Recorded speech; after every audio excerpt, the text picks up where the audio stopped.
Burju was an ordinary boy from Delhi, around a certain age. Burju loved the mountains, and they gave him the most happiness, so he would come to the mountains at least once a month. This time, he came to visit Mussoorie with his mountain friend Samir. While exploring the areas around Mussoorie, they reached near the Radha Bhawan fort. As soon as Burju's eyes fell on the ruins of the fort, he stopped and started looking at it. Burju insisted on going inside the fort, but at that moment his friend Samir grabbed his hand. Now, Samir, who lived in the mountains, knew something about Radha Bhawan that Burju did not. Samir had heard some things about Radha Bhawan from his family. It was heard that Radha Bhawan was not an ordinary fort, but a haunted one. Burju did not believe in all these things. He believed that ghosts and paranormal things did not exist. Despite this, Samir kept warning him not to go inside. Amidst these discussions, some locals from Mussoorie were passing by. When they saw the two boys arguing, they approached them. As soon as the people found out that Burju was insisting on going inside Radha Bhawan, the color drained from their faces. Then they explained what the story of the place was. They said that Radha Bhawan, built in 1871, has its own story.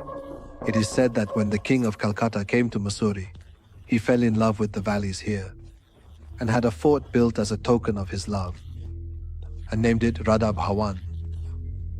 He developed a unique attachment to this fort, so much so that he never returned to Calcutta and started living in this fort. Many years after the king's death, a sultan from Afghanistan, Amir Yaqub Khan, also fell in love with this fort when he arrived there. Then, the British also had their eyes on this fort. Despite the British making many efforts, the Sultan did not leave the fort, and the outcome was dire. The British imprisoned the Sultan in a dark cell within the same fort, where he eventually died. It is said that while the Sultan left his body, his spirit could not leave the fort.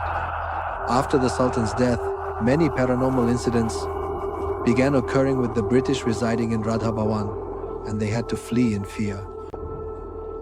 It is believed that the spirit of the Sultan still resides in this fort, and the Sultan's spirit cannot tolerate anyone else being in this fort.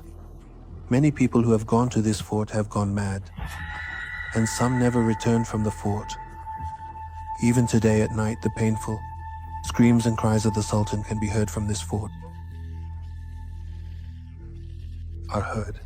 Hearing this story, Samir started sweating. Then Bajo began to laugh loudly. He mocked the local story and said that these are all just tales, and to prove them false, he would definitely go inside now. The locals, angry with Barjo, left from there, and Barjo started to go inside Radha Bhawan, and Samin also refused to go with him. Barjo left him behind as well and started to enter the fort.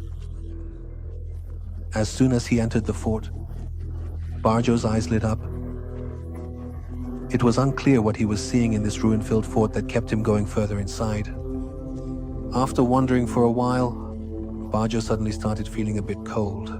But since he was on a hill station, this didn't seem strange to him. Gradually, the sun began to set, and half of the fort was enveloped in darkness. But Barjo didn't feel like leaving the fort. Barjo stood inside the fort and began calling out to the Sultan from the story, laughing at him. But then suddenly Barjo heard the sound of footsteps. At first he thought it was just his imagination, but then he felt as if someone was breathing right next to him. A shiver ran through Barjo's entire body, but there was no one beside him. Then someone grabbed his feet and he fell to the ground. As soon as he hit the ground, something started dragging his body inside the fort. When Barjo looked towards his feet, his heart sank. A man dressed in the Sultan's clothes was dragging him by his feet. Terrified, Barjo began to scream loudly in panic. At that moment, the Sultan turned and looked at Barjo, and that sight was etched into Barjo's mind forever. The skin on the Sultan's face was peeling off, and his entire body was blackened. Barjo realized that this was the spirit of that very Sultan, and the stories and tales told by those people were completely true. The soul had trapped Barjo in a dark cell. Barjo couldn't see anything in the darkness. He could only hear loud, thumping sounds. Barjo was very scared. Suddenly, he couldn't breathe, and he kept screaming in terror. Screaming, he fainted. When Barjo opened his eyes, he was lying on the seat of his car, and Samir was sitting right next to him. Samir explained that he had left Barjo alone and gone away, but then he started worrying about him. After the sun had set, Samir went to the fort to check on Barjo. He found Barjo unconscious in a field outside the fort. Barjo hugged Samir and told him everything, and after that, he never came to Mussoorie again. Since then, Barjo's mental state kept deteriorating, and he became somewhat insane. And even today, Samir has nightmares about Radha Bhawan. Hearing this story, my entire crew and I were left astonished.